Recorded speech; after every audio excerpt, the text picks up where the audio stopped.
JM టీవీకి subscribe చేయండి, like చేయండి, షేర్ చేయండి.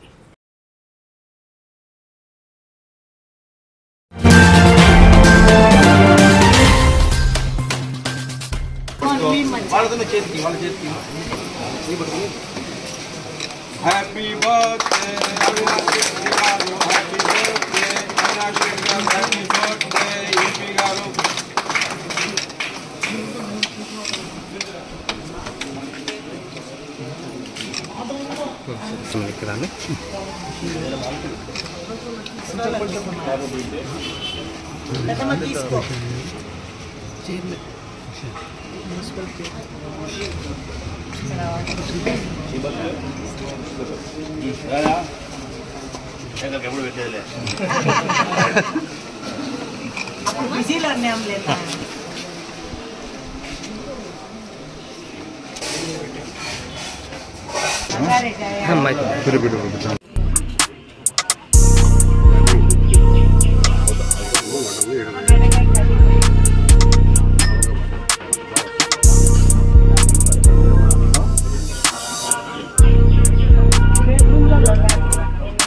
కడప పార్లమెంట్ సభ్యులు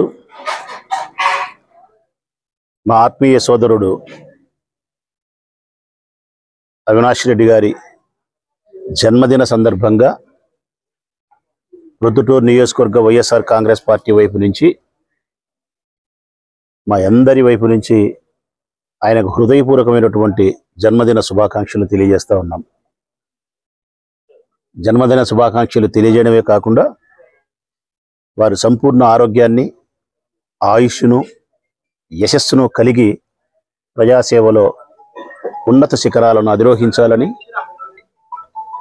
జిల్లా వ్యాప్తంగా ప్రజలందరికీ అందుబాటులో ఉండి మేలు చేయాలని, అందుకు కావలసినటువంటి మానసిక, శారీరక శక్తిని, అవకాశాలను ఆ పరమేశ్వరుడు సోదరుడు అవినాష్ రెడ్డికి ఇవ్వాలని చెప్పి మనస్ఫూర్తిగా ఆ శివపార్వతులను ప్రార్థన చేస్తూ ఉన్నాం.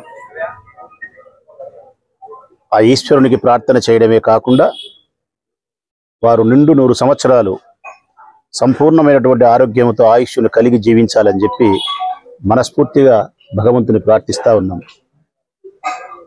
వారి నాయకత్వంలో ఈ కడప జిల్లాను అభివృద్ధి చేసుకునే విషయంలో కానీ, ప్రతిపక్ష పార్టీ పార్లమెంటు సభ్యులుగా ఆయన ఉన్న సందర్భంలో ఆయన నాయకత్వాన్ని బలపరిచే విషయంలో కానీ, వైఎస్ఆర్ కాంగ్రెస్ పార్టీ ప్రొద్దుటూరు నియోజకవర్గం శ్రేణులందరూ కూడా సంపూర్ణమైనటువంటి విశ్వాసంతో ఆయన వెంట నడవడానికి సంసిద్ధంగా ఉన్నాం. జరగబోయే 4.5 సంవత్సర కాలంలో ప్రతిపక్ష పార్టీ నాయకులుగా ఆయన తీసుకోబోయే నిర్ణయాలకు, ప్రజా సంక్షేమం కోసం ప్రభుత్వం పైన ఒత్తిడి చేసే కార్యక్రమంలో ఆయన తీసుకునే ఉద్యమాల కోసం ప్రొద్దుటూరు నియోజకవర్గం ఎప్పుడు కూడా ముందు వరుసలోనే ఉంటుందని చెప్పి నేను మనస్ఫూర్తిగా విశ్వసిస్తా ఉన్నా, మాట ఇస్తా ఉన్నా సోదరుడు అవినాష్ రెడ్డి గారికి. ఈ సందర్భంగా ప్రొద్దుటూరు నియోజకవర్గానికి సంబంధించిన వైఎస్ఆర్ కాంగ్రెస్ పార్టీ ప్రజాప్రతినిధులందరూ రామ్ సుబ్బారెడ్డి అన్న ఉద్రాసంలో కలుసుకొని పెన్నారి వరకు అటు ఇటువైపు నుండే వృద్ధ శరణాలయంలో ఇక్కడ కలుసుకొని ఇక్కడుండే ఎంతోమంది నిరుపేదలు తల్లిదండ్రులుగా బిడ్డల యొక్క ప్రేమకు దూరమై ఇక్కడ ఉన్నటువంటి ఈ తల్లిదండ్రులకు ఒక్క పూటైనా నీ కడుపు నిండా మంచి భోజనం పెట్టాలనే సదుద్దేశంతో పార్టీ కార్యకర్తలు నాయకులు అందరూ కలిసి సంయుక్తంగా అందరి డబ్బుతో భోజనాన్ని ఏర్పాటు చేసి ఈ మంచి కార్యక్రమానికి పిలుపునిచ్చినారు. మనస్ఫూర్తిగా నా పార్టీ నాయకులకు, ప్రజాప్రతినిధులకు, కార్యకర్తలందరికీ ఈ నిర్ణయం తీసుకొని మంచి పని చేస్తూ ఉన్నందుకు వారికి శుభాకాంక్షలు తెలియజేస్తా ఉన్నా. భవిష్యత్ కాలంలో కూడా మేము అధికారంలో లేకపోయినప్పటికీ, మా పార్టీ అధికారంలో లేకపోయినప్పటికీ, నేను శాసనసభ సభ్యునిగా ఉండకపోయినప్పటికీ గతంలో లాగే యథావిధిగా ప్రజాసేవలో ఎప్పుడూ ముందే ఉంటాం.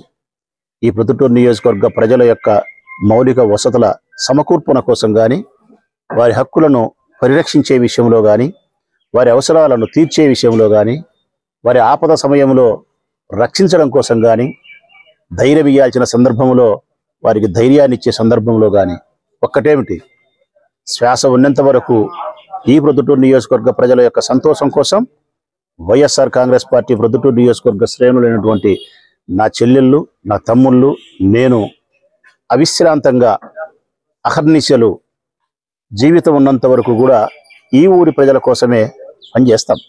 ఇందులో ఎక్కడ అనుమానం లేదు. ఇంకా చెప్పాలంటే మేము అధికార పార్టీ సభ్యులుగా ఉన్నప్పుడు చేసిన దానికంటే ఇప్పుడు అధికారంలో లేనప్పుడు, మా పక్షాన పదవి లేనప్పుడు, ఈ సందర్భంలోనే ప్రజల పక్షాన ఇంకా ఎక్కువ గట్టిగా మాట్లాడతాం, కొట్లాడతాం.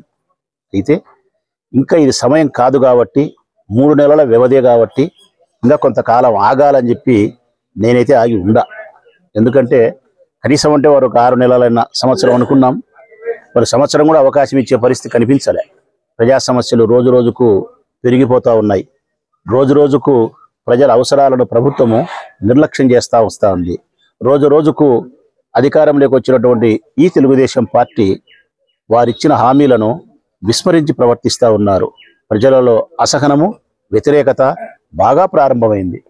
ప్రతి ఇంటిలోను కానీ, ప్రతి వ్యాపార సంస్థలో కానీ, ప్రతి బయట టీ బంకు దగ్గర కానీ, ప్రతి సెంటర్లలో కానీ వారిచ్చిన సూపర్ 6ను అమలు చేయకపోయినందుకు కానీ, అందరికీ అమ్మఒడి ఇస్తామని చెప్పి ఒక్కరికి కూడా ఇవ్వకపోయే విషయంలో కానీ, ప్రతి మహిళకు 1500 రూపాయలు ఇస్తామనే విషయంలో కానీ, 50 సంవత్సరాలు నిండిన వారికి బీసీలకు పెన్షన్ ఇస్తామనే విషయంలో ఇవ్వకపోవడంలో కానీ, ఇసుకను ఎక్కువ ధరకు విక్రయించే పరిస్థితి కానీ, ఇసుకను అక్రమంగా తరలించే పరిస్థితి కానీ, ఒకటేమిటి, ఎన్నికలకు ముందు వారు చెప్పిన ఏ హామీలను ఇంకా ప్రజలకు అందించే విషయంలో ఈ ప్రభుత్వం విఫలమైందని చెప్పి ప్రజలు భావిస్తూ ఉన్నారు. వ్యతిరేకత ధోరణి ప్రదర్శిస్తూ ఉన్నారు. అయితే అది మరింత ఎక్కువ కావాలా?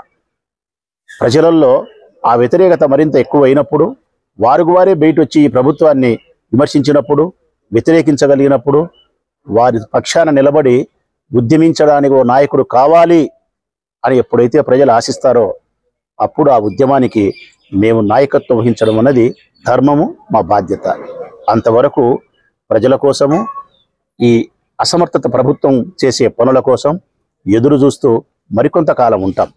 సమయం, సందర్భం వచ్చినప్పుడు తప్పనిసరిగా ప్రజాక్షేత్రంలో ప్రజల పక్షాన తప్పనిసరిగా ఉంటామని చెప్పి ఈ నియోజకవర్గ ప్రజలకు మాట ఇస్తూ సెలవు.